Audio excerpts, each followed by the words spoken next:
अस्सलाम वालेकुम नाज़रीन, इस्लामाबाद से ज़हीरुद्दीन बाबर आपकी खिदमत में हाजिर है। नाज़रीन, इस वक्त हमारा जो कौमी मीडिया है उसमें बड़े संजीदा इश्यूज़ पर डिस्कस हो रही है। तारीख़ को दुरुस्त करने के मुतालिक कहा जा रहा है। ये कहा जा रहा है कि हमारे जो दिफाई इदारे हैं उनका रोल क्या है। ये भी कहा जा रहा है कि जो हमारी फ़ॉरेन पॉलिसी है उस पर हमारे दिफाई इदारों का होल्ड है। एक नुक्ता नज़र ये है। दूसरा नुक्ता नज़र ये है कि इस वक्त जो एक मुनज़्ज़म मुहिम चलाई जा रही है हमारे इदारों के ख़िलाफ़, वो इंतहाई ख़तरनाक है। इस वक्त हमारा जो फ़ौजी जवान है, जो हमारे जो सलामती के इदारे हैं, वो जंग में मसरूफ़ हैं। एक तरफ उनका दुश्मन के साथ मुकाबला है, दूसरी तरफ अमरीका है और दीगर जो बैन अक़वामी ताकतें हैं वो मुख्तलिफ़ हीले बहानों से हमारे इदारों को प्रेशराइज़ कर रही हैं और अपने एजेंडे की तकमील के लिए उनको इस्तेमाल करना चाहती है। ऐसे वक्त में हमारे कौमी प्रेस में, हमारे मीडिया में इस किस्म की जो डिबेट है वो क्या उसके मुज़म्मिरात हो सकते हैं? क्या ये डिबेट इस वक्त बेहतर है, होनी चाहिए या नहीं होनी चाहिए? जो हमारे दानिशवर हैं, जो तज्ज़ियाकार हैं, वो इस सूरत हाल को किस तरह देखते हैं? इस पर गुफ्तगू करने के लिए आज हमने अपने प्रोग्राम में ज़हमत दी है मारूफ दिफाई तज्ज़ियाकार, मुसन्निफ़, columnist, lieutenant general retired Abdul Qayyum साहब। जनरल साहब, welcome to our show. Thank you. General साहब, ये बताएं कि ये जो इशूज़ इस वक्त रेज़ कर रहे हैं, मुख्तलिफ मीडिया में बातें हो रही हैं, आप क्या समझते हैं कि हमारे दिफाई इदारों के ख़िलाफ़ इस किस्म की ये जो मुहिम है वो बेहतर है, होनी चाहिए, नहीं होनी चाहिए? अगर होनी चाहिए तो किस हद तक होनी चाहिए? देखिए, मुतालबा तो ये बड़ा बजा और दुरुस्त है और हमें ये सोचना चाहिए कि ये जो अफवाज पाकिस्तान का अदारा है ये अनडाउटेडली पाकिस्तान में बेस्ट ऑर्गेनाइज्ड अदारा है। मैंने पहले भी कई दफ़ा कहा है और विद ऑल ऑनेस्टी मैं अभी कहता हूँ कि अगर मुझे अगेन लाइफ मिले और चॉइस मिले प्रोफेशन का तो मैं अफवाज पाकिस्तान में जाऊँगा। मैं ये इसलिए कहता हूँ कि ये एक ऐसा अदारा है जिसमें आप दयानतदारी से काम कर सकते हैं। आपको कोई मजबूर नहीं करेगा कि आप हरामखोरी करें और ये करें, और इसमें आप पैसा कमाने के लिए नहीं आते, आप मुल्क की खिदमत के जज्बे से आते हैं। चूँकि ये मनी मेकिंग नहीं है, आप थोड़ा सा ऑनरेरियम लेके अपनी जान खून का नजराना पेश कर देते हैं।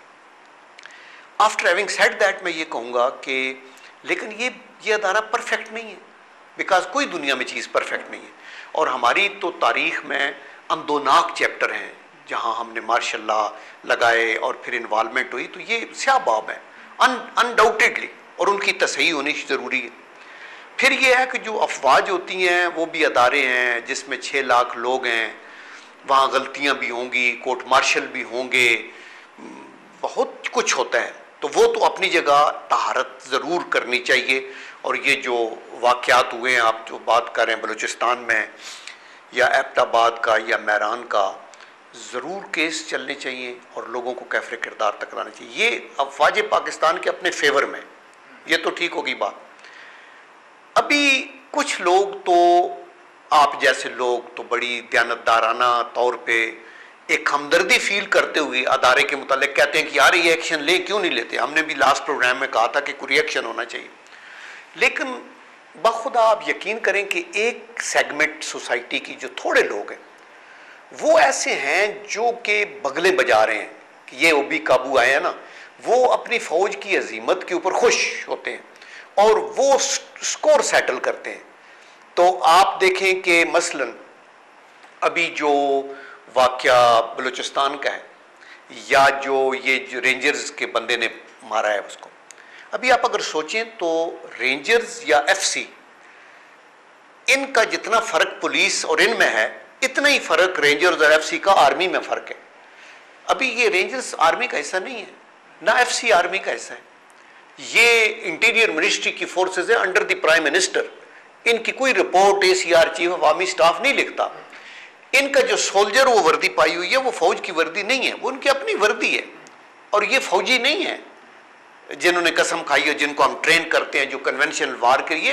ये पैरामिलिट्री फोर्स है, लॉ अबाइडिंग है, आप इसको राइफल दे दें, ट्रेनिंग किस हद तक है कैसे नहीं है, इनकी बहुत सारे फ्लॉज हैं। तो इसलिए रेंजर के बंदे से एक नाजायज़ बिल्कुल कत्ल हो जाता है तो उसको सज़ा मिलनी चाहिए, उसको सख्त तरीन सज़ा मिलनी चाहिए। लेकिन उसको आप एट्रीब्यूट फ़ौज से कर रहे हैं, आगे पीछे दिखा रहे हैं। फ़ौज को हमने ये कहा, ये मैं उस दिन नज़ीर नाजी साहब का कालम पढ़ रहा था, उन्होंने कहा, मैं कह रहा था फ़ौज हमारा बड़ा बेहतरीन अदारा है, मैं दुआएं कर रहा था, तो घर में पहुंचा तो मैंने देखा कि फौजी ने उसको मार दिया, तो मेरे आंखों में आंसू आ गए। अभी पब्लिक बेचारी इनोसेंट है, उनको नहीं पता ये फौजी ने नहीं मारा। देखो, और फौजी भी इंसान है, वो भी गलती करेगा। आपको याद होगा जैसा बालों के नजदीक फर्द की गलती को इदारों के साथ मंसूब किया जा रहा है, तो ये कितनी खतरनाक ट्रेंड है कि एक शख्स की गलती है तो उसको आप इदारे के साथ लिंक कर दें और इदारों के खिलाफ जो है वो प्रोपेगेंडा शुरू कर दें। तो आप नहीं समझते कि ये अदारे, और नंबर 2 वो अदारा हमारे के साथ बिलीव नहीं करता। मतलब पुलिस से कुछ गड़बड़ होगी, एफसी से हो जाएगी, रेंजर से हो जाएगी, वो फौज नहीं है। लेकिन अगर फौज का बंदा भी था, फॉर एग्जाम्पल आप सोचें कि 1980s में टंडू आदम में एक मेजर ने गोली चलाई तो उसने कहा डकायत है, तो बंदे 5-7 मार दिए। पता लगा कि ये तो मासूम है, उनका कोर्ट मार्शल होगा। कोर्ट मार्शल किया, सजाए मौत दी और उसको हैंग कर दिया। जनरल आसिफ नवाज के टाइम के ऊपर ये हुआ, आप याद करें।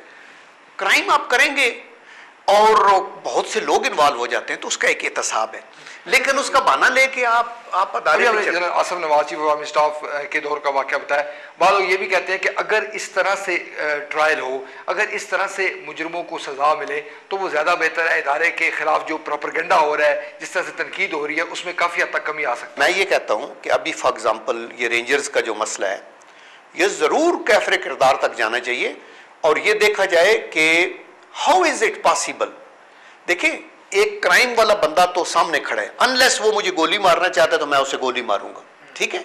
अगर वो निहत्था है और वो मुजरम है तो मैं तो मुजरम नहीं हूं, मैं तो सिविलाइज बंदा हूं, मैंने वर्दी पहनी हुई है, रेंजर्स किया है या पुलिस किया है या फौज किया है, तो मैंने तो उसको काबू करना है, काबू करके उसको अरेस्ट कराना है, उसका ट्रायल होगा, उसकी इन्वॉल्वमेंट का पता चलेगा। यस, आपके ऊपर वो अटैक करता है तो मुल्क के अंदर आपके पास है, लेकिन इस सूरत के अंदर जाहिरन तो ये नहीं लग रहा वो तो अपनी जान बचा रहा था। बैकग्राउंड क्या है वो देखी जाए, उसका हो एहतसाब। और अफवाज पाकिस्तान तो खैर इसमें इन्वॉल्व नहीं है, लेकिन सेकंड लाइन फोर्सेस की मिनिस्ट्री ऑफ इंटीरियर के नीचे आते हैं, रेंजर्स भी तीनों चारों और एफसीज भी सारी उसके नीचे आती हैं। वो ये देखें कि क्या हुआ और कोर्ट सजा दे, चूंकि सोल्जर को अलाउड नहीं है ऐसे फायर। सब वालों ये भी कहते हैं कि जिस तरह से मुख्तलिफ वाक़यात हुए हैं, खरोटाबाद का वाक़या है, इसी तरह से जो कराची का रेंजर्स का वाक़या है, अगर एचएसपीआर की जो press release core commanders conference के बाद जारी हुई थी, अगर उसमें इस वाक़यात का जिक्र हो जाता, उनकी मजम्मत कर दी जाती और ये कहा जाता कि मुजरिमों को कैफरे किरदार तक पहुँचाने के हवाले से जो हमारे इदारे हैं वो भरपूर रोल प्ले करेंगे, तो वो ज़्यादा बेहतर ना हो जाता। देखिए, जो ISPR ने कोर कमांडर कॉन्फ्रेंस का प्रेस रिलीज दिया ना, वो उन्होंने किसी खास एक हवाले से नहीं दिया कि रेंजर्स का क्या हो, उन्होंने एक जनरलाइज बात की जो हम भी कर रहे हैं कि कुछ लोग तो जेन्युइनली कंसर्न हैं कि ये हमारा अदारा है जिसमें हमारे बच्चे हैं और ये मुल्क के मुहाफ़िज़ हैं, तो इनके ऊपर बुरा नहीं आना चाहिए और इनकी तसही होनी चाहिए। ये तो जेन्युइन लोगों की मेजॉरिटी की ये व्यू है, लेकिन वो इशारा उनकी तरफ था जो बार बार दिखाते हैं, मतलब रेंजर के बंदे को गोली मार दिखाते हैं, नाम फौज का देते हैं, वो गलत है।